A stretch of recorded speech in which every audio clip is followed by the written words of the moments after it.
Hello, welcome to all my dear student, me and my class 2.0 के अंतर्गत। और प्यारे विद्यार्थियों, ये क्लास वैसे ज्योग्राफी की क्लास मुश्किल से आती है क्योंकि टाइम थोड़ा कम रहता है।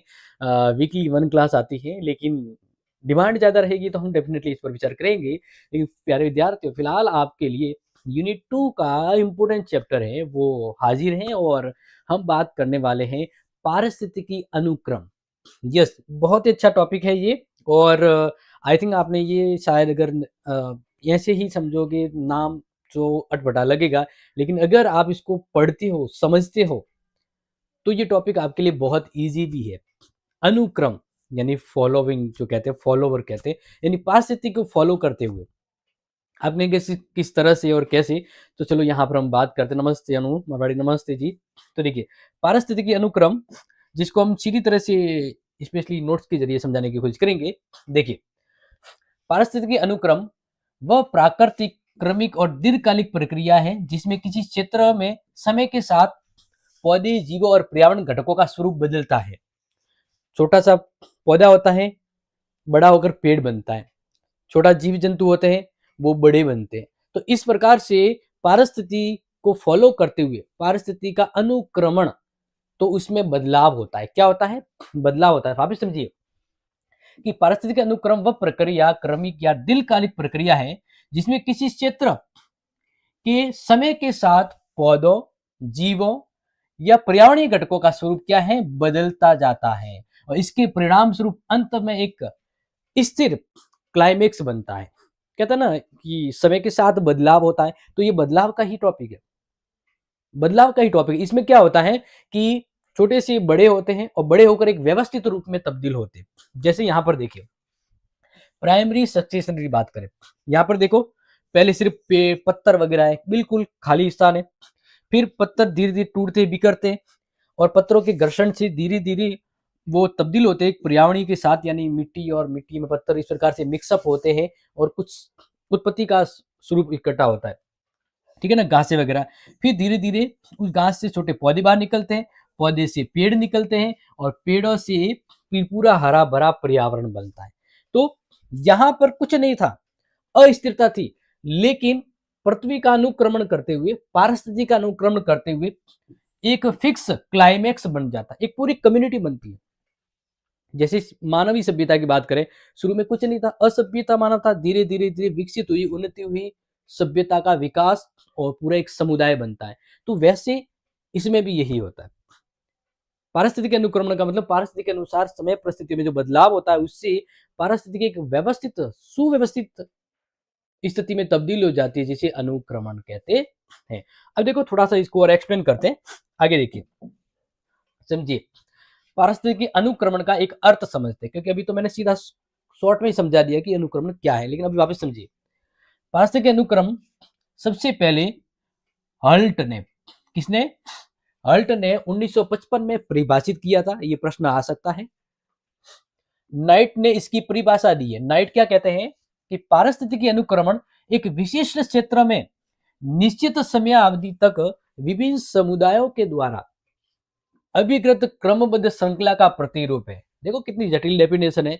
मतलब इसका यही सिंपल मतलब है कि एक निश्चित समय अवधि में, जैसे जीव जंतु का हो या पेड़ पौधों का हो, एक समुदाय आगे विकसित होता है जो पारिस्थिति को एक सुव्यवस्थित रूप में तब्दील कर देता है। ठीक है, आगे देखिए, बैटन एंड वार्नर की बात करें तो अनुक्रमण समुदाय में होने वाली प्रतिस्पर्धा की श्रम अवस्था है।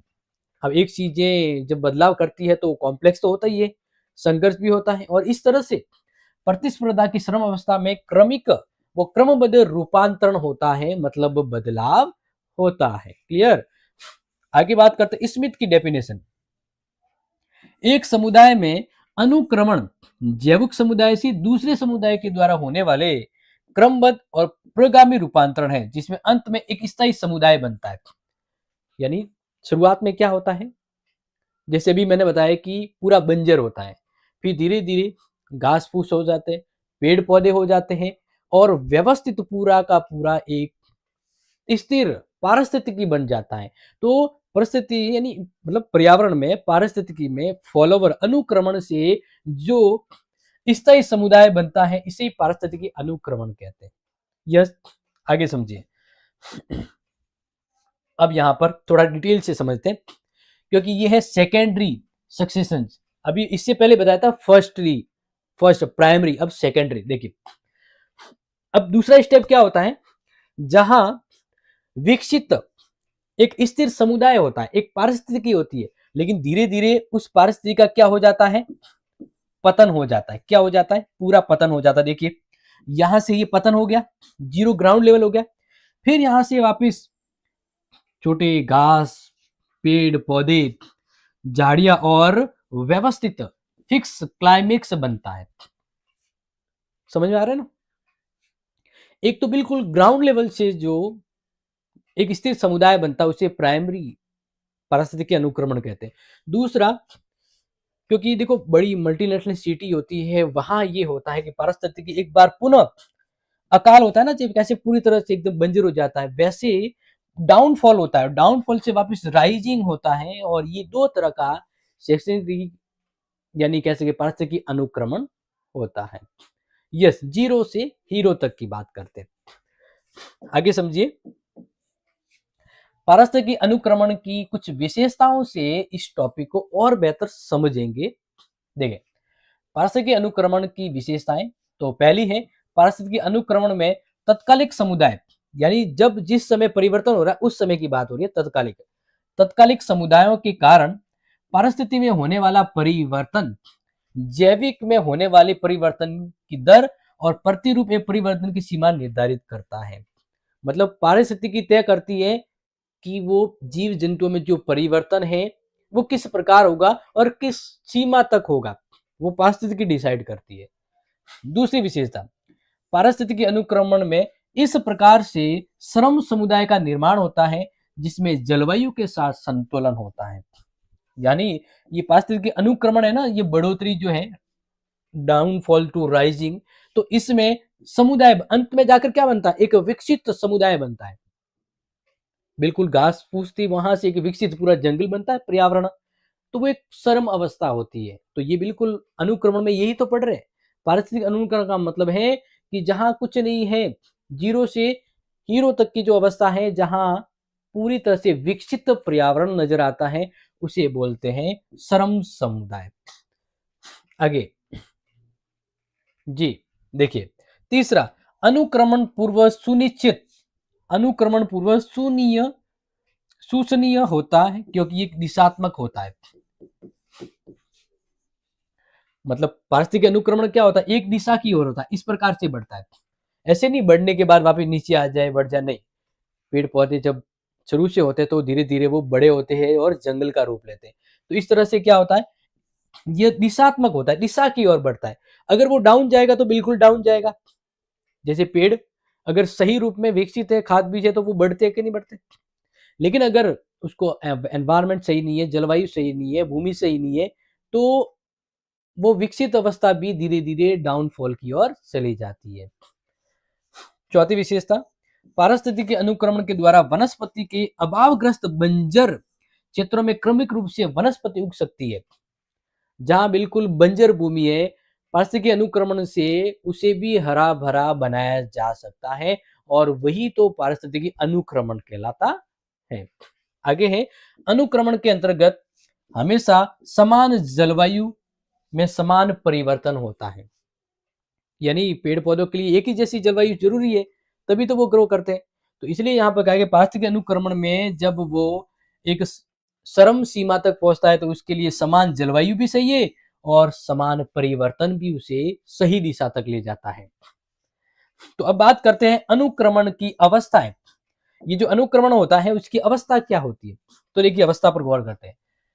अनुक्रमण की प्रमुख अवस्थाओं को यहाँ देखें तो पहली, जैसे वनस्पति में, पेड़ पौधों में भी ये होता है। छोटे से पेड़ पौधे से, घास से मतलब विकसित होता है ना, अभी जैसे फोटो में बताया था।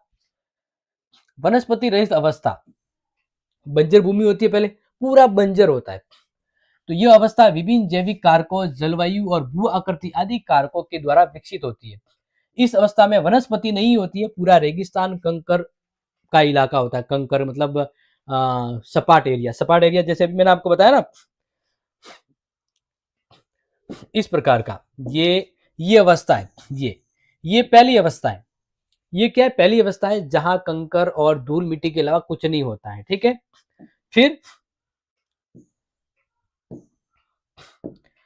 फिर आती है दूसरी अवस्था, हमले की अवस्था। हमले की, इसमें क्या होता है? किसी अनावृत क्षेत्र में किसी जाति का सफलतापूर्वक स्थापित हो जाना, कोई नई फसल, कोई नई प्रजाति का वहां पे स्थापित हो पाना, हमला या आक्रमण कहलाता है, एक ही जगह स्थापित हो जाना। इस प्रकार एक नई जाति स्थापित होती है जिसे आक्रमक कहते हैं, और किसी भी जाति के द्वारा हमले की प्रतिक्रिया निम्न चरणों में होती है। फिर वहां पर वो अपने आप को ग्रो करती, स्थापित करती है। इसके लिए विधि होती है प्रक्षेपण। प्रक्षेपण में क्या होता है? इस प्रक्रिया के अंतर्गत किसी जाति के बीज, बीजाणु जल, वायु और जानवरों के द्वारा अनावृत क्षेत्रों में पहुंच जाते हैं और धीरे धीरे उस क्षेत्र में घास की तरह उगना शुरू हो जाते हैं और छोटे मोटे पेड़ पौधे होते हैं। यानी जब कोई बीज जमीन में डालते हैं तो जमीन से क्या करता है? वो प्रतिक्रिया करता है और फिर वो एक छोटे से पौधे के रूप में सामने आता है। तो यह है परिक्षेपण। दूसरा है नवावास। पौधों का नया क्षेत्र में सफलतापूर्वक स्थापित हो जाना, यानी वास्तविक उस बंजर भूमि में पौधों का खिल जाना नवावास कहलाता है। इस प्रक्रिया में बीजों का अंकुरण होता है, फूटता है, फिर वृद्धि होती है और फिर पुनरुत्पादन होता है। एंड नेक्स्ट स्टेज पे जाए, जो हमले की अवस्था के अंतर्गत है, तो उसमें होता है एकत्रीकरण। एकत्रीकरण में क्या होगा? देखिए, हमले की इस अवस्था में प्रवासी पौधे की संख्या में वृद्धि होती है। एक पौधा हुआ, दो पौधा हुआ, तीन पौधा, मतलब वो फिर धीरे धीरे होता है ना, घास या जैसे कोई देसी होता है ना बबूल वगैरह, तो वो धीरे धीरे एक दो होंगे, फिर धीरे धीरे पूरा उसका जंगल बन जाता है। तो वही है कि प्रवासी पौधों की संख्या में वृद्धि हो जाती है और संख्या बढ़ने के साथ व्यक्तिगत अनुक्रमण में जातियां एक दूसरे के निकट आ जाती है। फिर प्रतिस्पर्धा की अवस्था, जहां एक जाति दूसरी जाति के साथ, एक पौधे दूसरी पौधे के साथ प्रतिक्रिया और प्रतिस्पर्धा करते हैं। जब किसी क्षेत्र में विशेष में पौधों के विकास के दौरान स्थान और भोजन दोनों कम पड़ जाते हैं, यानी कम भूमि में ज्यादा पेड़ पौधे हैं तो वो अपने लिए खाद, बीज, जल का शोषण करते, तो वहां प्रतिस्पर्धा हो जाती है। जिसको मिलेगा वो तो बड़ा हो जाएगा और जिसको नहीं मिलेगा वो पीछे रह जाएगा। प्रतिस्पर्धा शुरू हो जाती है। इसके अंतर्गत प्रत्येक सदस्य अपनी आवश्यकता के अनुसार स्थान, जल, सूरज और ताप तथा आवश्यक खनिज प्राप्त करने के लिए प्रयत्न रहते हैं उस जमीन से। जहाँ बंजर था, अब अचानक से धीरे धीरे पेड़ पौधे ज्यादा होंगे तो सभी अपने अपने इच्छे का जमीन से सोखने की कोशिश करते हैं। फिर है प्रतिक्रिया की अवस्था। तो देखिए, विकासप्रद पौधों के द्वारा अपनी आवश्यकता पूर्ति के दौरान अपने चारों ओर के पर्यावरण से प्रतिक्रिया करनी पड़ती है, और इस दौरान क्षेत्र की मृदा, जलवायु, प्रकाश और पर्यावरण के तापमान में परिवर्तन होता है। पेड़ पौधे जब रहते हैं तो उस जगह पर जलवायु, प्रकाश, मृदा, ये सभी उसके सहायक तत्व होते हैं, लेकिन तापमान में परिवर्तन के साथ इनका भी दौर परिवर्तित होता है और इस प्रकार की स्थिति उत्पन्न हो जाती है कि सभी कारक आरंभिक पौधों हेतु उपयुक्त नहीं रहते। फिर समय परिवर्तित होता है, जलवायु परिवर्तित होती है, भूमि में परिवर्तन होता है, तो अब वो स्थिति जरूरी नहीं है कि वहां पे वापस पौधे भी हो, क्योंकि समय में बदलाव होता है। फिर स्थायित्व की अवस्था, नए पौधों का श्रम समुदाय बनने का विकास, यानी छोटे से पौधे से विकसित पेड़ बन जाते हैं, वो कहते हैं श्रम। श्रम अवस्था में संपूर्ण अनुक्रमण से गुजरने की प्रक्रिया पूरी होती है, जब विभिन्न अवस्थाओं से गुजरने के बाद वनस्पति अनुक्रमण संतुलन होता है। और उसको समझाने के लिए हमने बहुत अच्छे से एक्सप्लेनेशन करने की कोशिश की थी। थोड़ा सा मैं आपको बता देता हूं कि फाइनल स्टेज कैसा होगा, ठीक है। लेकिन उससे पहले देखिए कि दिशा में परिवर्तन हो जाता है। इसकी नवीन अवस्थाएं श्रम वनस्पति समुदाय को जन्म देती है, जिससे स्थायित्व कहा जाता है। यानी पहले बंजर भूमि है, फिर छोटे पेड़ पौधे हो जाते, फिर वो विकसित पेड़ों की तरह बन जाते और एकदम संपूर्ण संपूर्ण स्थिति परिवर्तित हो जाती है और पूरा घना जंगल बन जाता है। तो ये क्या हुआ? पारिस्थितिकी का अनुक्रमण। पारिस्थितिकी का अनुक्रमण यानी परिस्थितियों के अनुसार प्रकृति ने क्या किया? फॉलो किया है। इसको बोलते हैं अनुक्रमण। क्या बोलते हैं? अनुक्रमण। जो अच्छे से आप इसको याद रखिएगा, क्योंकि जरूरी है, इस प्रकार से ये पूछा भी जाता है। और अगर आपको ये समझ में आ गया है तो इसका मतलब ये टॉपिक बहुत ही इंपॉर्टेंट था जो मुझे आपको समझाना था, और उम्मीद करता हूँ ये टॉपिक आपके जहन में बैठ गया होगा, क्योंकि ये समझाना बहुत ही जरूरी था। अब देखिए आगे बात करते हैं, ठीक है।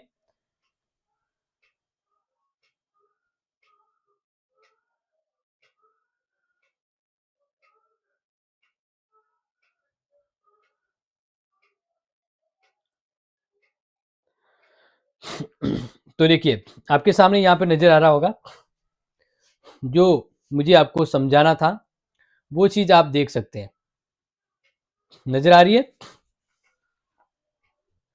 यहां पर इस जगह अगर आप ध्यान से देखें तो देखो, प्राथमिक अनुक्रमण और फिर द्वितीयक अनुक्रमण है।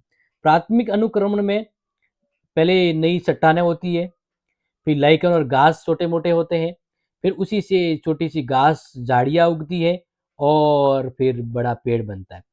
द्वितीयक अनुक्रमण में क्या होता है कि बना बनाया पूरा पर्यावरण भस्म हो जाता है, राख बन जाते हैं या सूखे रेगिस्तान की तरह दिखते हैं। फिर इसमें वो वापस घासें उगती है, झाड़ियां उगती है और वापस पूरा वृक्ष का वातावरण बनता है। दिख रहा है प्राकृतिक समुदाय के विकास का क्रम, इसको पारिस्थितिकी अनुक्रमण बोलते हैं। अब यहाँ पर वापस देखिए, जैसे कि आपको समझ में आ रहा होगा और मैं समझाने की कोशिश कर रहा हूँ।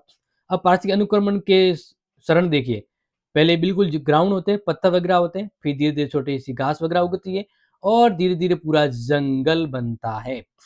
तो यही है, पहले न्यूट्रल, फिर उसमें जीव जंतु छोटे से आगमन हो जाते हैं और जीव जंतु और बीज और मिट्टी प्रतिस्पर्धा करते हैं और फिर छोटे मोटे पेड़ पौधों के साथ प्रतिक्रिया होती है। लास्ट में पूरा जंगल बनता है। क्या बनता है? पूरा जंगल बनता है। समझ में आ गया? तो यही जो टॉपिक है आपको मुझे समझाना था कि पारिस्थितिकी अनुक्रमण क्या होता है।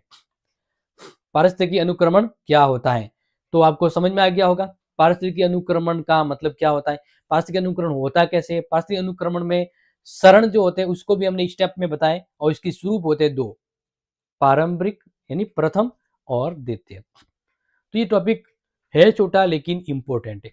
अब बड़ा 12 नंबर का प्रश्न तो नहीं आएगा, लेकिन हाँ 2 नंबर का ये प्रश्न आएगा कि पारिस्थितिकी अनुक्रमण से आप क्या समझते हैं। हाँ, ये ऐसा 2 नंबर का प्रश्न आपके एग्जाम में जरूर आएगा। तो मुझे यकीन है आपने इस टॉपिक से ये 2 नंबर वाला चीज तो आपने ग्रहण कर लिया होगा। अगली इंपॉर्टेंट क्लास में आप सबके लिए मैं वापस इसी तरह के टॉपिक पर आपसे मुलाकात करूंगा, लेकिन इस बार थोड़े हफ्ते में एक और क्लास लाएंगे ज्योग्राफी की, ताकि आपको समझ में आए। नमस्ते ZYX, नमस्ते। तो ओके प्यारे विद्यार्थियों, आज की क्लास में इतना सा ही। अगली इंपॉर्टेंट क्लास आपसे पुनः मुलाकात करेंगे। तब तक के लिए take care and share this video. जय हिंद, जय भारत।